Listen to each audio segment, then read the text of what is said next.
जो सरकार गाँवक पोखर पर आयल छी, बोट खसबे के दिन छे। इमहर पुलिसवा सबके गाड़ी लागल है। इमहर देखी जाइयो भीड़ तीड़ लोग सब बोट तोट दे ला अले है।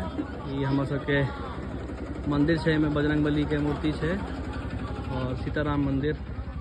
ये देखियो अपन सबके घाट जे से दूटा घाट के मिला के एकेटा घाट कऽ देलखिन। ये माननीय जे छथिन विनोद साहू जी, ग्राम पंचायत भालपट्टी घाट के कऽ देलखिन चौड़ा। और ये हमर सबके सरकारी स्कूल माध्यमिक विद्यालय। इमहर छोड़ा सबके नहाय सबके जगह। खूब छोड़ा सब एखन हेलै छलै अब पानि में, लेकिन सब गायब भ गेलै। आब दो चार गो लोग कात में बर्तन तर्तन धोइए, कपड़ा पखारैए। और ये बउआ पूछे छथिन कि माननीय के छथिन जे वीडियो बनबै छथि। इएह छै भालपट्टी के पोखर, अपन बड़की पोखर।